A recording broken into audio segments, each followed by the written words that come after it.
Breaking news చూస్తున్నాం. Goshamahal BJP MLA Raja Singh కి good news. అంటే బీజేపీ నుంచి ఆయనని సస్పెండ్ చేసినప్పటికీ బీజేపీ పార్టీ తరఫున గెలుపొందారు కాబట్టి ఆయన ఇంకా బీజేపీ ఎమ్మెల్యేగానే పబ్లిక్ చూస్తూ ఉన్నారు.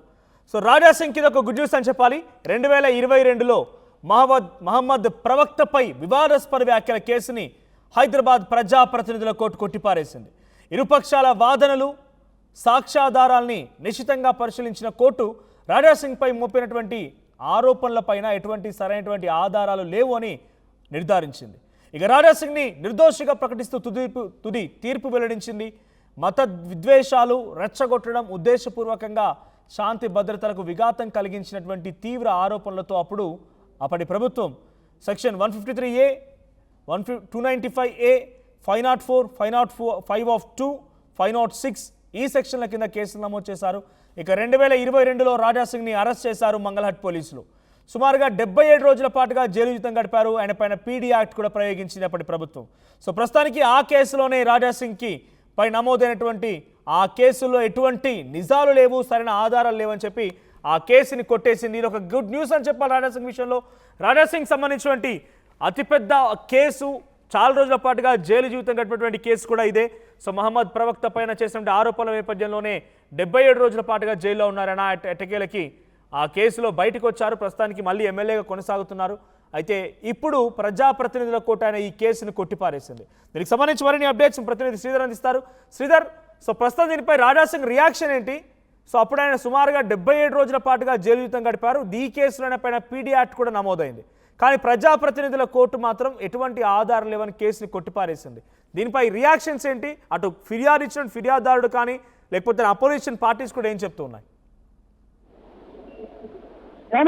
రాజా సింగ్ ఇది బిగ్ రిలీఫ్ అని చెప్పాలి. రాజా సింగ్ కూడా ఈ కేసుకు సంబంధించి అనవసరంగా తనకు సంబంధించి కేసులో ఇరికించారు. కావాలనే అప్పటి ప్రభుత్వం కూడా ఆ ప్రభుత్వాన్ని ఎప్పటికప్పుడు ప్రశ్నిస్తూ ఇరుకున పెడుతుందని చెప్పి కూడా ఇదొక ఈ కేసుకు సంబంధించి తన మీద కావాలనే మోపి పీడీ యాక్ట్ నమోదు చేసింది. కాబట్టి ఎటువంటి ఆధారాలు లేకపోవడంతో ప్రజాప్రతినిధుల కోర్టు ఈ కేసు కొట్టేయడంతో కూడా రాజా సింగ్ కానివ్వండి, రాజా సింగ్ అనుచరులు కానివ్వండి పెద్ద ఎత్తున అర్థం వ్యక్తం చేస్తున్నటువంటి పరిస్థితి. ఎందుకంటే రాజా సింగ్ మీద అనేకమైనటువంటి కేసులు ఉన్నాయి. కొన్ని వందల కేసులు ఉన్నప్పటికీ అవి చిన్న చిన్న కేసులు. వాటికి సంబంధించి ఎప్పుడు కూడా జైలుకు వెళ్ళినటువంటి సిచ్యువేషన్ లేదు. కానీ ఈ కేసుకు సంబంధించి తనపైన రౌడీషీట్ కానీ కొన్ని సందర్భాలకు సంబంధించినటువంటి అంశంలో పీడీ యాక్ట్ కూడా ఓపెన్ చేస్తుంటే అటువంటి పీడీ యాక్ట్ కూడా రాజా సింగ్ ఓపెన్ చేశారు. నాన్ బెయిలబుల్ కేసుకు సంబంధించి ఓపెన్ చేయడమే కాకుండా దాదాపుగా 77 రోజుల పాటు జైలు జీవితం గడపడమే కాకుండా పార్టీకి సంబంధించినటువంటి అంశంలో కూడా అటు బీజేపీ జాతీయ పార్టీకి అప్పట్లో రాజా సింగ్ బీజేపీ ఎమ్మెల్యేగా ఉన్నారు కాబట్టి ఆయనకు సంబంధించి కూడా పెద్ద ఎత్తున బీజేపీ పార్టీ పైన విమర్శలు వచ్చాయి. నేషనల్ పార్టీ కూడా ఇరుకున పడ్డట్టు అయింది. ఒక మొహమ్మద్ ప్రవక్త పైన ఒక స్టాండర్డ్ కమెడియన్ చేసినటువంటి వ్యాఖ్యలకు ఒక బీజేపీ ఎమ్మెల్యేగా, అది కూడా కేంద్రంలో అధికారంలో ఉన్నటువంటి పార్టీ ఎమ్మెల్యే చేసినటువంటి వ్యాఖ్యలు ఏవైతే ఉన్నాయో దేశవ్యాప్తంగా దుమారం రేపడమే కాకుండా ఇతర దేశాల నుంచి కూడా కొన్ని అయితే అటు భారతదేశం పైన కానివ్వండి, కేంద్రం ఇక్కడ ఉన్నటువంటి ప్రభుత్వం పైన విమర్శలు వచ్చాయి. ఈ నేపథ్యంలో ముందస్తుగా రాజా సింగ్ కూడా పార్టీ నుంచి సస్పెండ్ చేస్తున్నట్టు కూడా బీజేపీ ప్రకటించింది. ప్రకటించడమే కాకుండా సస్పెన్షన్ అనేది కూడా రాజా సింగ్ ఏడాది పాటు కొనసాగింది. రాజా సింగ్ కెరీర్ కు సంబంధించినటువంటి అంశంలో కూడా అప్పుడు డోలనంలో పడింది. ఎందుకంటే రాజా సింగ్ వైపు ఎలక్షన్స్ వస్తున్నాయి. 2022లో జరిగిన తర్వాత ఏడాది పాటు కూడా ఆయనకు సంబంధించి జైలు నుంచి 77 రోజుల తర్వాత వచ్చినప్పటికీ ఆయనకు సంబంధించి షోకాజ్ నోటీస్ రిలీజ్ చేయడం, వారి సతీమణి వెళ్ళడానికి రిప్లై ఇవ్వడం, అయినా జైల్లో ఉన్నందుకు బీజేపీ నేతలు కూడా ఆయనకు మద్దతు ఇచ్చేందుకు కొంత వెనుకాడాడు. ఎందుకంటే అది రెండు మతాలకు సంబంధించినటువంటి అంశం కాబట్టి అది చాలా క్రూషియల్ అయినటువంటి విషయం కాబట్టి అందులో రాజా సింగ్ సపోర్ట్ చేసేందుకు కూడా సొంత పార్టీ నేతలు వెనుకాడినటువంటి గడ్డు కాలం రాజా సింగ్ ఎదుర్కొన్నాడు. అటువంటి కేసు ప్రస్తుతం కూడా కొట్టేయడంతో కూడా రాజా సింగ్ బిగ్ రిలీఫ్ అని చెప్పాలి. ఎందుకంటే రాజా సింగ్ సంబంధించినటువంటి ఎటువంటి ఆధారాలు లేవు. రాజా సింగ్ కు సంబంధించి స్టాండర్డ్ కమిడియన్ మీద చేసినటువంటి వ్యాఖ్యల మీద కేసుకు ఆధారాలు లేవు అంటూ కూడా కొట్టివేయడం నిజంగానే బిగ్ రిలీఫ్ అని చెప్పాలి. మరోవైపు రాజా సింగ్ కు సంబంధించిన అంశం అప్పుడు ఎమ్మెల్యేగా బయటకు వచ్చిన అనంతరం కూడా ఒకరోజు ముందుగా ఎమ్మెల్యే టికెట్ ఆయనకు అనౌన్స్మెంట్ చేశారు. మళ్ళీ తిరిగి గెలిచారు. ఆ తర్వాత పోలీసులు కూడా ఆయన కొన్ని సూచనలు, ఆయన కొన్ని కండిషన్స్ కూడా పెట్టారు.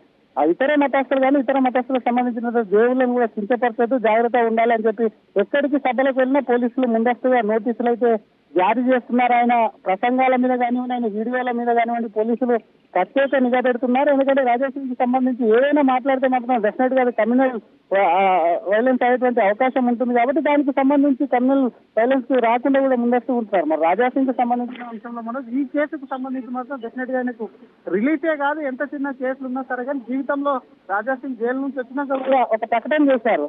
లైఫ్ లో ఈ కేసును మర్చిపోలేదు, తన లైఫ్ నే జైలు అనేది కూడా మార్చేసిందంటూ కూడా తను ఫిజికల్ గా కానివ్వండి దానికి సంబంధించినటువంటి ఆ స్టైల్ మొత్తం కూడా, అంటే తనకు ఉన్నటువంటి స్టైల్ మొత్తం కూడా చేంజ్ చేసుకున్నారు. దానికి డెఫినెట్ గా కూడా ప్రతీకారం తీర్చుకుంటాను బీఆర్ఎస్ మీద గతంలోనే ఆయన పెద్ద ఎత్తున వార్నింగ్ ఇచ్చినటువంటి సందర్భాలు కూడా ఉన్నాయి. కాబట్టి నిన్న కోర్టు కొట్టివేయడం ఏదైతే ఉందో ఆయన రిలీఫే కాకుండా ఆయనకు సంబంధించి మిగతా కేసులకు సంబంధించి మాత్రం పెద్దగా రాజా సింగ్ కూడా పట్టించుకోను అంటూ కూడా ఈ కేసుకు సంబంధించినటువంటి అంశంలో పెద్ద రియాక్ట్ అయినటువంటి పరిస్థితి కూడా ఉంది మనకి. తర్వాత పిటిషన్ ఇచ్చారో లేకపోతే మహమ్మద్ ప్రవక్త పైన చేసినటువంటి వ్యాఖ్యలకు సంబంధించి రాజా సింగ్ పై కేసు నమోదు చేయాలని రాజా సింగ్ వ్యతిరేకంగా పిటిషన్ ఇచ్చారు. అటు పిటిషన్ ఇచ్చిన వ్యక్తులు కానీ పోలీసులు ఆయనపై కేసులు నమోదు చేశారు, పీడీ యాక్ట్ నమోదు చేశారు. వాళ్ళు ఎటువంటి సాక్ష్యాలు చూపించలేకపోయారా? అట్ ది సేమ్ టైం ఇప్పుడు పీడీ యాక్ట్ కూడా ఆయన పైన ఎత్తేసినట్టేనా ఈ కోర్టు కేసు కొట్టివేయడంతో? వ్యాఖ్యలు చేస్తారని మహమ్మద్ ప్రవక్త పైన వ్యాఖ్యలు చేస్తున్నారు, తరచూ వివాదాస్పద వ్యాఖ్యలు చేస్తున్నారని పీడీ యాక్ట్ చేశారు. కాబట్టి ఆ కేసులోనే పీడీ యాక్ట్ నమోదు చేస్తారు. కాబట్టి పీడీ యాక్ట్ రాజా సింగ్ మీద ఈ కేసుతో ఎత్తేసినట్టు అని చెప్పొచ్చు. మరొక వైపు అటు సాక్ష్యాలకు సంబంధించినటువంటి అంశంలో ఏదైనా కేసు హియరింగ్ జరుగుతూ ఉంటుంది. అటు ఎవరైతే ఆ కేసుకు సంబంధించి కేసు నమోదు చేస్తారో ఆ వ్యక్తి జైలు జీవితం అనుభవిస్తారు. దానికి ట్రయల్ నడుస్తుంటే దానికి సంబంధించి ఛార్జ్ షీట్ ట్రయల్ చేస్తూ ఉంటారు. ఛార్జ్ షీట్ కూడా ఫైల్ అవుతా ఉంటే ఛార్జ్ షీట్ లో సరైనటువంటి ఆధారాలు పేర్కొకపోతే మాత్రం అది జైలుకు వెళ్ళేసినప్పుడు కూడా ఎప్పుడైనా సరే ఏ క్షణమైనా సరే కోర్టు హియరింగ్ లో ఉన్నప్పుడు ఆ కేసులు కొట్టేస్తుంటారు. కాబట్టి రాజా సింగ్ కు సంబంధించినటువంటి అంశంలో స్టాండర్డ్ కామెడీ మునవర్ పార్క్ సంబంధించినటువంటి ఇష్యూకి సంబంధించి అప్పట్లో కేసు నమోదు చేశారు, పోలీసులు అరెస్ట్ చేశారు, జైలుకి వెళ్ళారు. అప్పటి ప్రభుత్వం కూడా చాలా సీరియస్ గా తీసుకుంది. ఎందుకంటే మునవర్ పార్క్ అది స్టాండర్డ్ కామెడియన్ షో ఏదైతే ఉందో దాని మీద దాడులు చేస్తాము అంటూ కూడా కొంతమంది అక్కడికి సీతారామం కూడా వెళ్ళినటువంటి సిచ్యువేషన్ కూడా మనం చూసాం. మనం దానికి సంబంధించి ముందస్తు జాగ్రత్తగా శాంతి భద్రతల దృష్ట్యా రాజా సింగ్ ను అదుపులోకి తీసుకుంటున్నామని చెప్పారు. ఆ తర్వాత ఆయన మీద పీడీ యాక్ట్ నమోదు చేస్తారు. అనేక సెక్షన్ల కింద కేసు నమోదు చేయడం కాకుండా జైలుకు కూడా పంపిస్తారు.